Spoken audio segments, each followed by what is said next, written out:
Agora já. Alô? Boa noite. Já Alô? estamos ao. Oi, me ouve, Frei? Me ouve? Oi? Alô? Oi, tá me ouvindo? Não, eu tô te ouvindo. Agora que eu te ouvi só. Você tá me ouvindo? Sim, eu lhe ouço. O senhor me ouve? Muito mal. Agora eu escutei. Você fala uma coisa. Agora, agora deu uma cortada, mas voltou a sua voz. O senhor me ouve, Frei? Agora eu vi. Tá. Eu tô lhe ouvindo perfeitamente. O senhor tá me ouvindo agora, então? Agora eu estou bem. Tá. Perfeito, então. Então, boa noite, Frei Beto, né? Devagarinho a gente vai iniciando aqui mais um bate-papo na nossa página, uma conversa na nossa página Comunidades em Reflexão, né? Que é uma página que foi criada especificamente com o objetivo da gente tratar dos nossos movimentos comunitários de periferia de Porto Alegre, mas não só de Porto Alegre, né? De todas as localidades, de tudo que se move nos nossos territórios, nas nossas comunidades. E esse é um espaço que foi criado justamente para tentar, de alguma maneira, a gente poder conversar e aproximar ideias, aproximar reflexões por todas aquelas pessoas que entendem de alguma maneira fazem muito nos nossos territórios, nos trabalhos voluntários, nos trabalhos comunitários, né? Que muitos chamam e também tem a expressão do chamado trabalho de base, né? Então essa página ela praticamente ela tem a participação de lideranças comunitárias que são aqui convidadas a toda semana para a gente poder dialogar, mas não só lideranças comunitárias, pessoas que dedicam a sua vida, pessoas que fazem do seu discurso uma expressão das suas ações. Então, esse é o motivo de existência da nossa página, porque um problema do movimento comunitário sempre foi a localização, né? O que ocorre numa periferia, às vezes, não dialoga muito com outras periferias, ou o que se pensa sobre trabalhos voluntários, trabalhos comunitários, trabalhos de base, muitas vezes não chega nas nossas comunidades. Então, é com imenso prazer que hoje a gente está recebendo aqui, para nossa alegria, o Frei Beto, que é um escritor, já lançou 68 livros, é um assessor de movimentos populares no Brasil e também fora do Brasil, e um militante histórico que dedicou e dedica a sua vida na luta contra as desigualdades desse país, que atinge diretamente as nossas comunidades, né? E aí eu já pego um gancho aqui para trazer apenas para ilustrar esse nosso início de conversa aqui. A gente vai falar sobre o movimento comunitário, seu papel transformador, né? Esse é o motivo da nossa conversa hoje. E o Brasil é um país que simplesmente, durante a pandemia, os milionários cresceram 34 bilhões de dólares a sua riqueza. Durante a pandemia, eles aumentaram 34 bilhões de dólares a sua riqueza, enquanto nos nossos territórios cresce a fome, cresce o desemprego, cresce a falta de estrutura por uma saúde pública por conta do sucateamento do SUS. Então, esse é mais ou menos apenas um exemplo muito simples, mas também muito simbólico do Brasil que a gente vive, né? Ou de um Brasil dentro de outros Brasis. Então, fazendo aqui um breve comentário aqui introdutório, de imediato eu já quero passar a palavra para o Frei para ouvi-lo, né? Para beber muito da sua sabedoria, né? Para a gente poder junto aqui compartilhar um pouco sobre o que é o movimento comunitário, sobre qual é o papel dele dentro dessa lógica de trabalho de base, né? E antes de passar para ele também, eu quero fazer uma indicação aqui, né, do seu mais novo livro, né, O Diabo na Corte. Ele vai poder falar um pouquinho também desse livro, né, que tem tudo a ver com esse momento, que é uma análise do Brasil presente, é uma análise de tudo que a gente está vivendo aí. E o Frei Beto, como um escritor essencial para para a gente poder pensar junto o nosso Brasil. Eu acho que é bacana também de falar do movimento comunitário, mas também falar dessas obras que ele escreve, como esse livro aqui, A Mosca Azul, que é um livro incrível, um livro muito, muito, muito importante para a gente entender como é que funciona o poder no nosso país, né? Então, Frei, seja muito bem-vindo à nossa página, é um prazer inestimável tê-lo aqui hoje conversando com as nossas lideranças que estão nos acompanhando e que sempre nos acompanham também aqui na nossa página. Obrigado, Fabiano. Queria primeiro dar uma boa noite para todas as pessoas que nos acompanham, com quem vamos dialogar esta noite. Vou começar pelos livros, que já que você tocou neles, é de fato o meu livro mais recente, que foi lançado em fevereiro deste ano, tem esse título, O Diabo na Corte, e o subtítulo é Uma Leitura Crítica do Brasil Atual, em que eu analiso todo o processo eleitoral do ano passado, do ano de 2018, melhor dizendo, analiso quais foram os fatores que favoreceram a eleição do Bolsonaro, que eu costumo chamar de Bolsonaro, né? Principalmente agora que o Brasil vive um verdadeiro genocídio e o nosso presidente é indiferente a tantas e tantas mortes. Para se ter uma ideia, de fevereiro até hoje, dia 4 de agosto, morreram 96 mil brasileiros. 96 mil brasileiros de Covid-19. Em 8 anos de guerra do Vietnã, morreram 50 mil soldados dos Estados Unidos. 50 mil, ou seja, praticamente a metade em 8 anos do que o número de vítimas no nosso país. Então, nesse livro, O Diabo na Corte, que é da editora Cortez, Cortez com Z, eu analiso o fenômeno da eleição de 2018, quais foram as forças obscuras que levaram Bolsonaro à presidência da República e também analiso os meses iniciais do governo dele o ano passado. Para quem estiver interessado nesse livro, você citou também o Mosca Azul, que é da editora Rocco.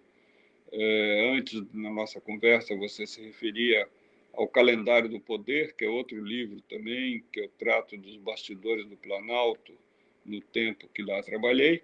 Enfim, eu queria dizer para quem tem interesse nos livros que eles podem ser adquiridos mais baratos e podem chegar à casa de cada um e cada uma de vocês pelo correio, através do e-mail. Vocês têm que ter contato com o e-mail da Teca Carvalho, tudo junto, Teca, T-E-C-A, Carvalho, tudo junto, @uol.com.br.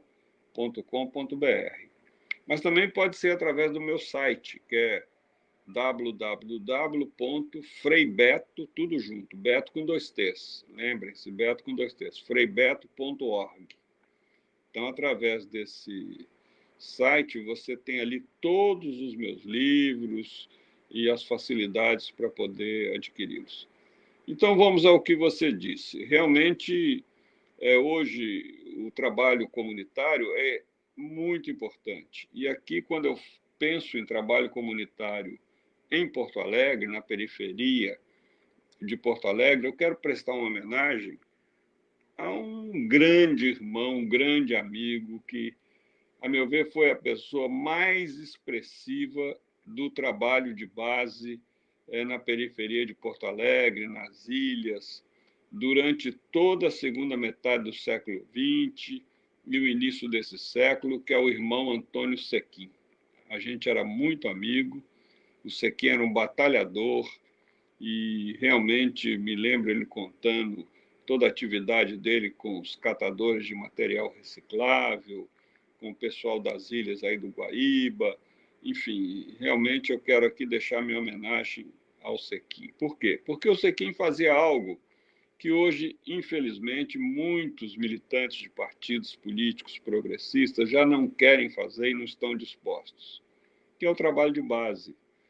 O que é o trabalho de base? É aquele trabalho que cada um de nós que temos consciência política, consciência crítica, alguém um dia fez conosco. Alguém um dia veio, nos ajudou a entender a realidade, nos ajudou a ler as notícias por trás, nos ajudou a ter uma consciência crítica da sociedade que vivemos, sem nos deixar iludir pela grande imprensa, sem nos deixar iludir pelo discurso do poder, e com uma sensibilidade muito forte pelos oprimidos, pelos pobres, pelos marginalizados e excluídos. Então, esse trabalho de base, ele tem uma metodologia, e o grande mestre dessa metodologia é um brasileiro, Paulo Freire. É graças a ele que hoje nós podemos dizer que foi desenvolvido nesse país um trabalho de base que permitiu a constituição de movimentos muito importantes, como o MST, né, o Movimento dos Trabalhadores Rurais Sem Terra, o MTST, que é o Movimento do Sem Teto, a CUT e outras centrais sindicais, o Movimento Fé e Política, a Central de Movimentos Populares, que eu ajudei a fundar em 1990. Você entra aí no Google, né, procura Central de Movimentos Populares.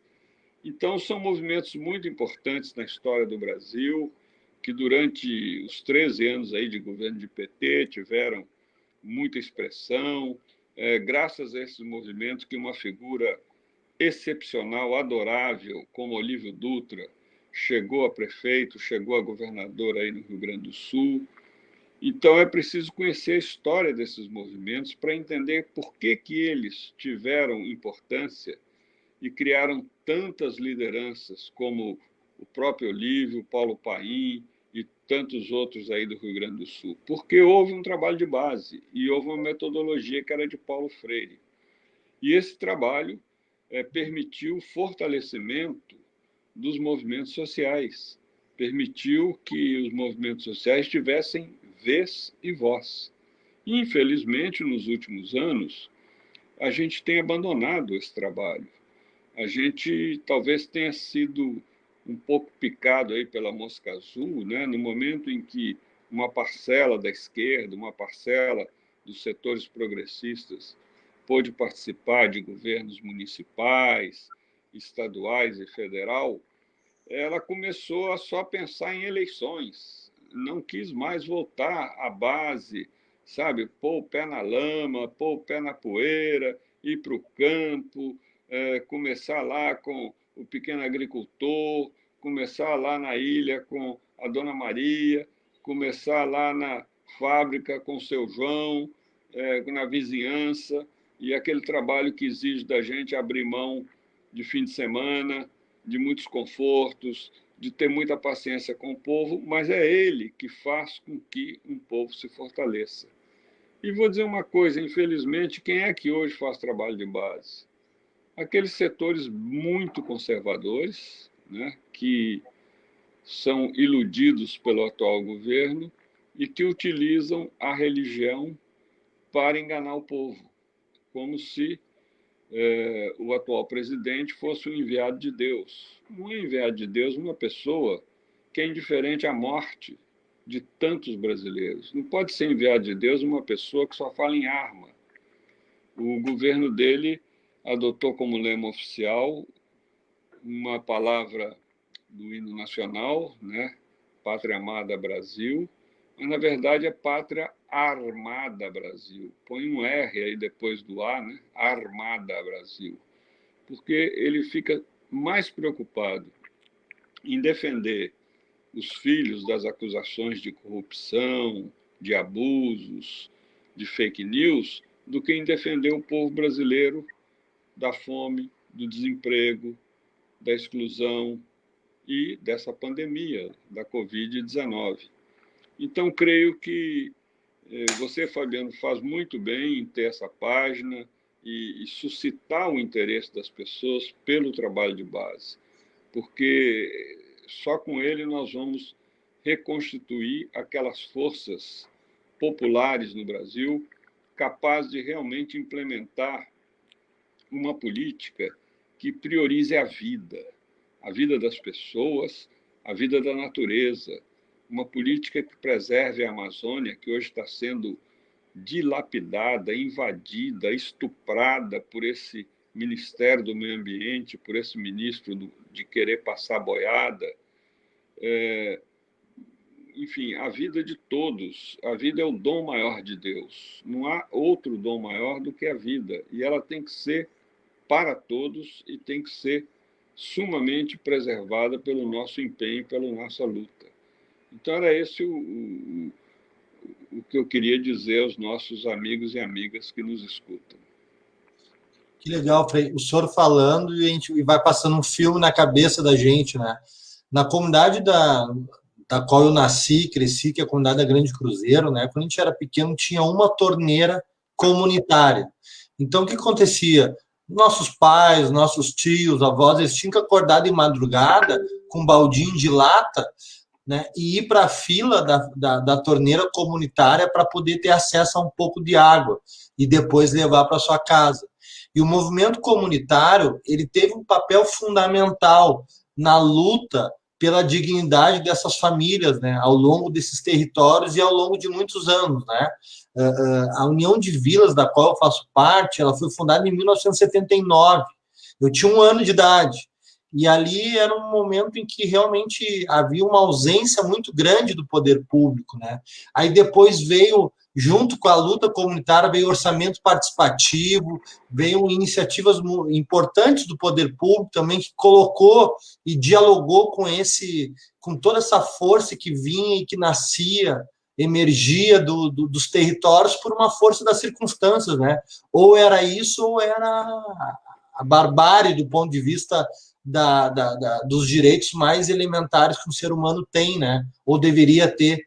Então, e aí, ouvindo as suas palavras, eu lembrei de uma frase que eu mostro de novo aqui para os amigos, aqui, a mosca azul, que eu nunca mais esqueci essa frase, que diz o seguinte: a cabeça pensa onde os pés pisam. Essa foi uma frase desse livro do senhor que eu nunca mais vou esquecer, porque é exatamente isso. Para poder realmente se pensar em trabalho de base, movimento comunitário, tem que estar nos territórios, tem que estar nas comunidades. Não consigo pensar de forma diferente essa construção coletiva nas nossas comunidades. A gente sempre diz, nas reuniões dos movimentos comunitários aqui de Porto Alegre, a gente participa, Frei, a gente sempre menciona, né, a convicção de que se em algum momento a gente conseguir tocar nas estruturas desse país, vai ser com o protagonismo da classe trabalhadora que mora nas periferias. Que lá... Você tem toda a razão. É isso mesmo, Fabiano, é isso. Sabe, não há possibilidade de uma verdadeira democracia no Brasil sem a participação popular. O que nós temos hoje é uma farsa, porque a gente, a cada 2 anos, vota. Então, teoricamente, nós temos democracia política, mas não temos democracia econômica. Você veja o grau de carência do povo brasileiro. Já são 66 milhões. Isso é muito mais do que a população da maioria dos países da América Latina. 66 milhões de pessoas recorrendo ao auxílio emergencial. Ou seja, o que são R$ 600? R$ 600 é muito pouco, é uma esmola praticamente. Mas, no entanto, ela é necessária para milhões e milhões de pessoas, tamanha a pobreza desse país. E isso não é coisa de Deus. Isso é resultado de um sistema chamado capitalista que só defende cada vez mais os privilégios dos mais ricos e explora a vida, o trabalho e as ilusões dos mais pobres. Ora, Deus nos criou para viver todos como irmãos e irmãs, uma única família. Nós temos o direito de viver com dignidade, não com igualdade total, mas que ninguém esteja privado dos direitos humanos fundamentais, a começar pelos 3 primeiros, pela ordem: alimentação, sadia, de qualidade, saúde de qualidade, com possibilidade de atendimento médico hospitalar gratuito e educação também de qualidade. E eu sou pela educação universal e gratuita. Educação não é mercadoria. Ela hoje é, em muitos lugares, mas ela deveria ser um direito de todos, garantido pelo Estado. Então, para que a gente possa conquistar esses direitos, é preciso que a gente se organize, é preciso que a gente se fortaleça, é preciso que a gente faça aquilo que Jesus propôs no episódio da partilha dos pães e dos peixes. Ele organizou o povo em grupos de 150 pessoas. E foi graças a essa organização que as pessoas puderam partilhar a sua comida e a sua bebida, e ainda sobraram 12 cestos cheios de restos de pão e de peixe.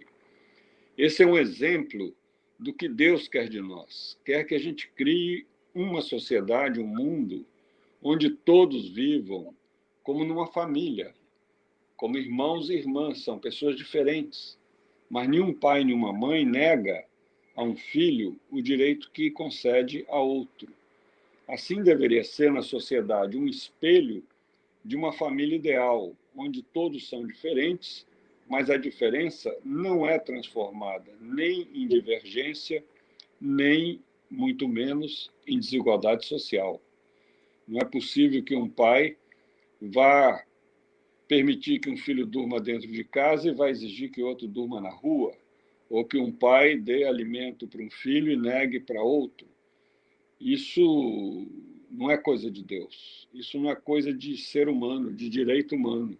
Agora, na sociedade capitalista, o normal é que haja pessoas muito, muito ricas vivendo às custas do trabalho quase escravo de multidões que passam a vida inteira trabalhando para poder saciar direitos que não são nem humanos, são animais, como comer, abrigar-se do frio, do calor, ter um teto. Isso é coisa de bicho, né? Todo animal quer ter também, precisa ter a sua comida, precisa ter a sua toca, precisa ter o seu lugar de recolher-se.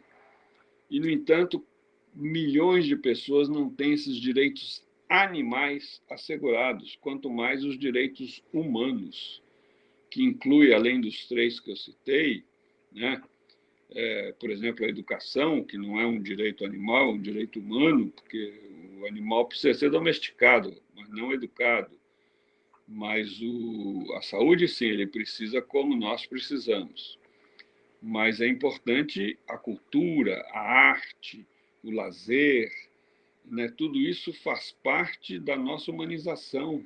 E quantas pessoas hoje têm condições de usufruir de uma arte de qualidade, de frequentar um teatro, de frequentar uma boa música, de criar uma peça de teatro, criar um filme, criar na internet, nas redes digitais, né, aquilo que possa divulgar os seus dons artísticos.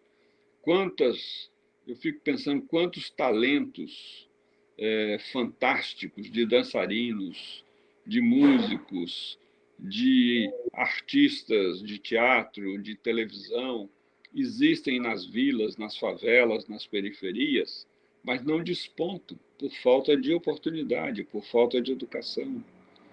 Quantos jovens que muitas vezes recorrem às drogas por um certo desespero diante de uma sociedade que não abre oportunidade para eles. Por quê? Porque aquilo que devia ser direito universal, como educação, foi transformado em mercadoria. Aquilo que devia ser valor de uso, como alimentação, como é entre os indígenas tribalizados, se transformou em valor de troca. Ainda que uma pessoa no centro de Porto Alegre tenha muita, muita fome, ela não vai poder entrar numa padaria e pegar um pedaço de pão, a menos que ela tenha um intermediário chamado dinheiro, ou seja, aquilo que é essencial para um ser humano, um pão, que deveria ter valor de uso prioritariamente, na sociedade capitalista passa a ter valor de troca. Morre-se de fome por não ter dinheiro, mas não se dá o alimento que muitas vezes, inclusive, é jogado no lixo porque passou do prazo de validade ou porque, como acontece na agricultura, é preciso jogar no lixo, queimar a colheita para o preço não cair no mercado. Quer dizer, tudo isso são aberrações, Fabiano, que nós precisamos abrir os olhos das pessoas. Sabe, Deus não quer isso. O próprio Jesus disse: eu vim para que todos tenham vida e vida em abundância. A vida é o dom maior de Deus. É muito simples a gente avaliar um político. Ele luta pela vida de todos ou luta pela vida dos seus amigos, das suas corporações, das suas empresas, sabe? A gente pode avaliar cada pessoa por essa postura diante da vida. O mundo se divide entre aqueles que, como Jesus, querem vida para todos e aqueles que querem vida só para uma minoria. Essa minoria que se enriquece às custas do sofrimento da maioria. Isso é uma indignidade, nós temos que fortalecer os nossos movimentos para lutar por uma sociedade melhor. O futuro será, isso vale para a vida pessoal e para a vida social. O futuro será aquilo que nós plantarmos hoje. Nós só haveremos de colher o que semearmos agora. E é hora de nós fortalecermos os movimentos para realmente reverter essa situação e poder ter um mundo de liberdade, de paz, de justiça para todos. Guilherme, muito interessante ouvir o Frei Beto falando, porque toca muito esse sentimento que nos move mesmo, né? De realmente apostar e lutar por um movimento comunitário atuante, um movimento comunitário que realmente, né, cada vez mais se proponha a tocar, inclusive, em tabus que quem nasce e cresce na periferia conhece muito. Mas antes de lhe passar a bola aí, Frei Beto, para uma pergunta que eu gostaria de fazer, eu queria mandar um abraço para as lideranças que estão entrando aqui, estão se manifestando. Aqui é interessante também, Frei, que aqui é um espaço também que a gente tem professores da URGS que nos apoiam também. Eu sou aluno da URGS, então facilita também a gente ter uma relação com a academia também, né, com quem produz conhecimento, né, Frei? E aqui é um espaço de encontro de militantes comunitários, de lideranças, com estudantes da universidade, com professores também. Então, eu queria mandar um abraço para todas as pessoas que estão se manifestando aqui. Eu vou ler alguns comentários breves aqui. Na verdade, vou nomear algumas pessoas aqui. Ana Paula, Jace, que é uma moradora de comunidade também, sempre possível daqui junto conosco. Ana Paula, eu não mencionei, é estudante da URGS. A Vânia, professora de História aqui da nossa rede municipal. Fabiano, uma liderança lá do município de Eldorado Sul, que faz um trabalho muito importante com esporte também. O professor David, professor da URGS. A Fátima está sempre conosco e também o Luciano, uma liderança da Grande Cruzeiro também, faz parte de uma das maiores instituições do território da Zona Sul de Porto Alegre, que atende mais de 300 crianças, mais de 80 adolescentes. Muito legal, as pessoas se manifestando aqui. A Kátia, entrando aqui um companheiro também lá do Chile, o Gonçalo, que é um militante lá também, trabalha no Chile. É bacana essas novas tecnologias, embora eu não domine muito, mas a gente aprende um pouco e acaba possibilitando criar também essas aproximações de companheiros de outros países que estão aqui, às vezes, conosco e também trocando ideias. Eu queria pegar, Frei, essa sua última fala ali para justamente falar da formação política nas nossas comunidades, né? Porque a gente que vem de comunidade, Frei, a gente cresce com alguns ditados, que não é culpa do nosso pai, não é culpa da nossa mãe, é culpa desse sistema como está aí colocado, como diria Paulo Freire, que o senhor bem mencionou, né? Mas a gente nasceu e cresceu ouvindo aquelas coisas do tipo, política não se discute. política a gente deixa para lá, né? E aí depois tu vai entendendo um pouco depois, né, com o passar dos anos, que é justamente o contrário, né? A gente precisa cada vez mais se debruçar sobre a política e entender como ela funciona para, de alguma maneira, entender também a nossa responsabilidade dentro desse cenário, desse país que a gente vive tão desigual. E para isso, Frei, queria ouvir a sua opinião, a formação política inserida dentro dos territórios. Nós, da Univille, a gente tem uma preocupação muito grande de ajudar nesse momento de dificuldade que as nossas famílias, as nossas comunidades estão vivendo, mas, junto com isso, também trabalhar a questão da organização do movimento comunitário, através de núcleos em cada comunidade, organizando para que a gente possa, de alguma maneira, acumular força para enfrentar lutas mais difíceis, que é o poder público quando não atende as comunidades, por exemplo. Né? Então, isso passa, na nossa visão, por uma formação política profunda, e aí tem que se falar de partido político, tem que se falar de gestor, tem que dar nome aos bois, como a gente diz aqui, né, Frei? Que aqui é um espaço para a gente falar do movimento comunitário, mas também para falar em política, para falar em partido político, para falar o que é esquerda e o que é direita, que é um pouco um conceito que a gente tem de trabalhar a questão da formação política. Como é que o senhor vê esse tipo Então, vamos lá, Fabiano. Aproveitar os 10 minutinhos que ainda tem aí, porque, olha aqui, você tocou num assunto importante, eu diria, quero desdobrá-lo em 3 aspectos. O primeiro aspecto é o que fazer nesse momento de pandemia, nesse momento de isolamento social, nesse momento em que a gente deve evitar aglomerações, não pode estar fazendo muita reunião. Então, a minha recomendação é, para quem está em casa, ler muito. Ler muito, mas ler, sobretudo, textos que façam educação da consciência crítica. Bons autores, né? Como Paulo Freire, Celso Furtado, Frei autores Beto. como Fanon, pode me incluir aí, agradeço. Enfim, ler história do Brasil, a história das lutas populares no Brasil. Esse livro agora que saiu do Laurentino Gomes, chamado Escravidão, enfim, a própria internet tem uma série de coisas interessantes. Porém, usar as redes digitais, eu nunca chamo de sociais, porque elas não criam necessariamente sociabilidade, até pelo contrário, tem criado muita hostilidade. Então, eu prefiro chamar pelo nome técnico, redes digitais. Usá-las para poder criar vínculos de grupos virtuais críticos. Analisando, você disse muito bem, a gente tem que perder o preconceito à política. Por quê? Porque a política está em tudo. Eu posso não saber onde ela está, mas ela está em tudo. Ela está na qualidade do café da manhã que eu tomei hoje. Se eu posso ou não ter um bom atendimento de saúde, se eu posso ou não ter uma boa escola, tudo tem a ver com a política do país. E guarde essa frase. Quem tem nojo de política é governado por quem não tem.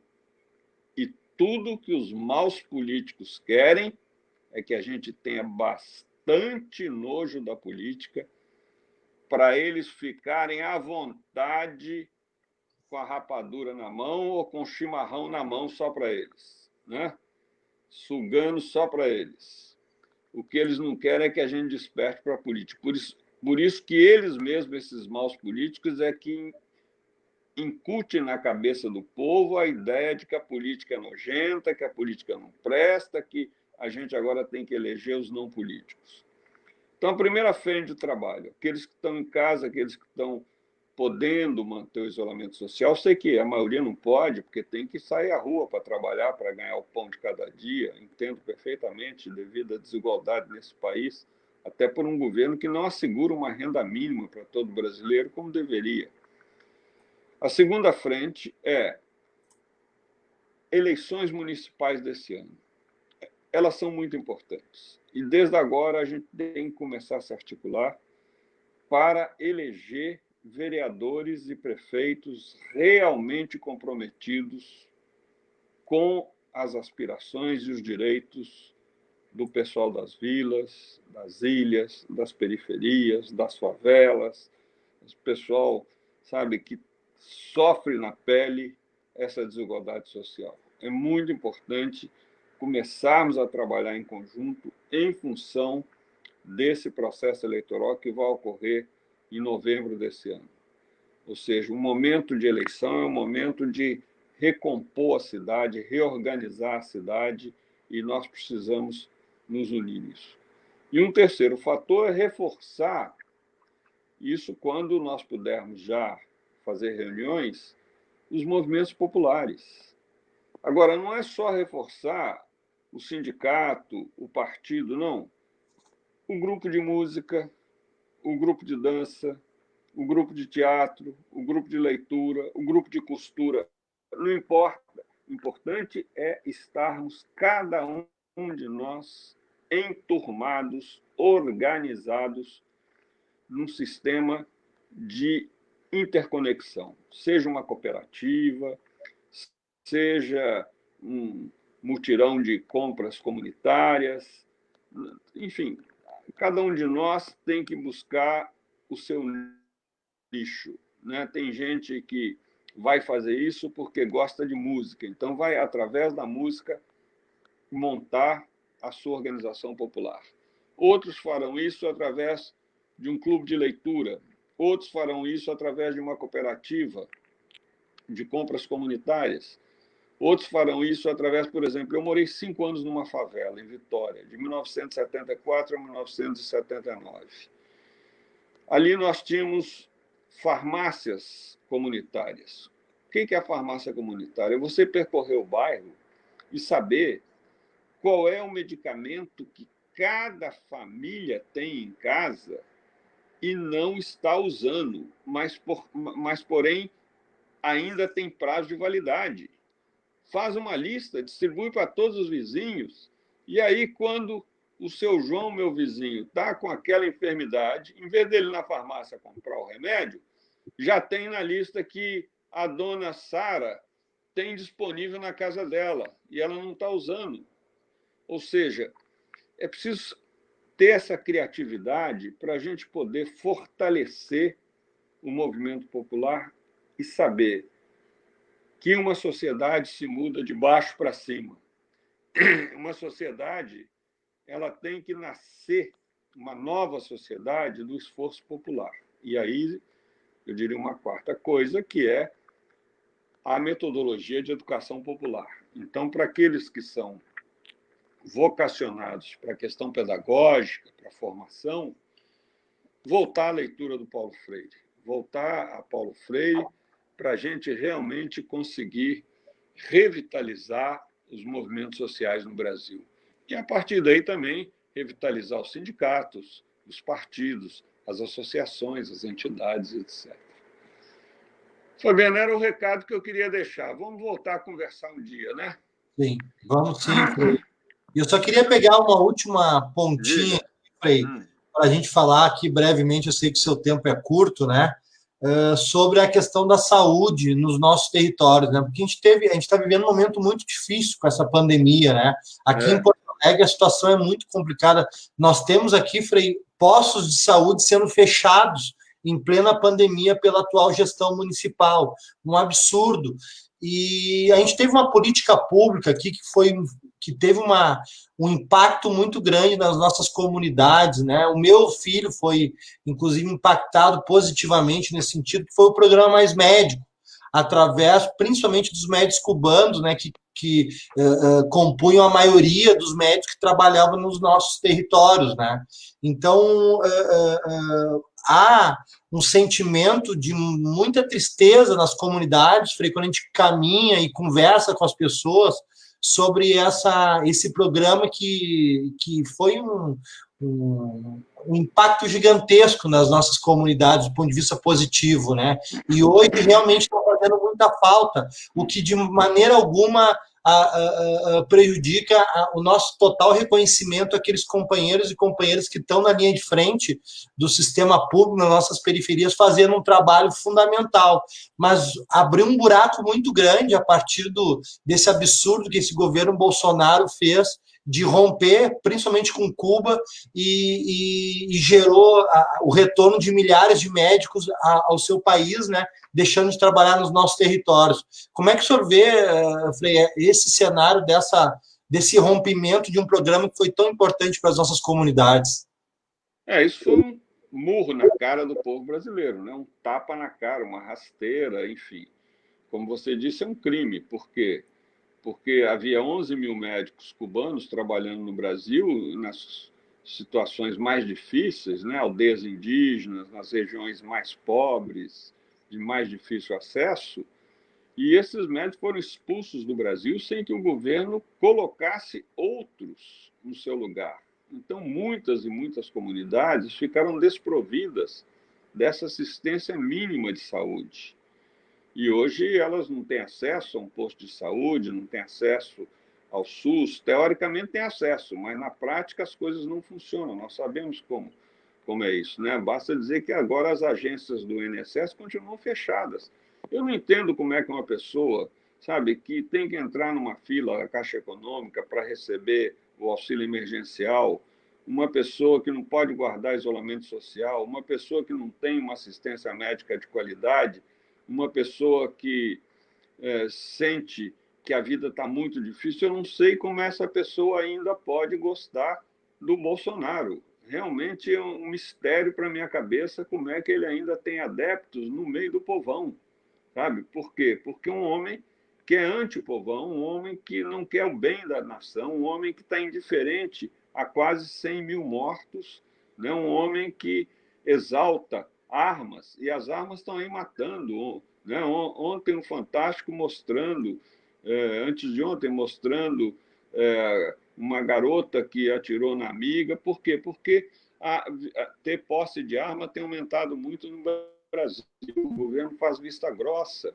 Né? Não sei como é que alguém pode apoiá-lo quando ele não reprime a violência policial, que trata o pessoal das periferias, das vilas, como se todos fossem potencialmente bandidos. Não sei como é que acontece dele ter ainda apoiadores quando a Amazônia está sendo devastada e o clima nosso está se modificando brutalmente, nos surpreendendo a cada momento. Estamos em pleno inverno e temos dias de muito calor, daqui a pouco vamos estar no verão e ter dias de muito frio, então tudo isso alterando não só a saúde do planeta, mas a nossa saúde pessoal. E eu queria, então, chamar a atenção para isso. Cuba é tão odiada por esse governo porque Cuba é muito amada pelo povo cubano, porque lá toda a população, que são 12 milhões de habitantes, toda, sem exceção, tem os 3 principais direitos humanos assegurados: alimentação, saúde e educação. Toda a família tem direito a uma cesta básica mensal de alimentos de altos nutrientes e vitaminas e de qualidade, e todos têm direito à saúde e à educação sem pagar um tostão por esse direito. E realmente é de alta qualidade, tanto que é de alta qualidade que tem médicos sobrando dentro de Cuba, e eles puderam enviar para o Brasil, como agora estão enviando para mais de 20 países do mundo. Os médicos cubanos têm atuado no combate, no atendimento às vítimas da Covid-19. Então é preciso também isso, sabe? Se informar bem do que é Cuba. É simples, pessoal. O critério é simples. Quando esse pessoal que está no governo fala mal de alguma coisa, pode você despertar simpatia por essa coisa, porque se eles estão falando mal, porque a coisa deve ser boa. Agora, quando eles falam muito bem, põe o pé atrás. Faça como eu, que sou mineiro, fica desconfiado, porque se eles estão elogiando, estão dizendo que é bom, você pode desconfiar que a coisa não é nada boa. É isso, Fabiano. Eu quero deixar um abraço para você, que me convidou, me senti muito honrado. Um abraço para cada um e cada uma. Dizer, olha, guarde aí na sua consciência e no seu coração esse provérbio: vamos guardar o pessimismo para dias melhores, sabe? E não vamos ceder, vamos lutar, vamos nos reforçar, vamos enfrentar as dificuldades da vida, porque se um dia queremos colher uma sociedade melhor para as futuras gerações, é preciso que a gente comece a semeá-la desde agora. Muito obrigado e um grande abraço a todos aí, com muito carinho, e que Deus nos abençoe. Tá certo, Frei. Muito obrigado aí. Eu sei que o seu tempo é muito corrido, conseguiu separar um tempinho aí para falar conosco, uma modesta página de movimento comunitário aqui de Porto Alegre. Então, realmente, a gente fica muito agradecido, né? As pessoas aqui se manifestando, Frei, apenas para registro aqui, muitas lideranças aqui nos acompanhando, e realmente, quem sabe no momento oportuno, depois dessa pandemia, né? Quando numa oportunidade que o senhor venha a Porto Alegre, a gente possa caminhar um pouco nos nossos territórios aqui, vai ser uma alegria imensa para os nossos movimentos aqui. Muito obrigado. Obrigado, E até uma próxima aí, se Deus quiser. Tudo de bom, tchau.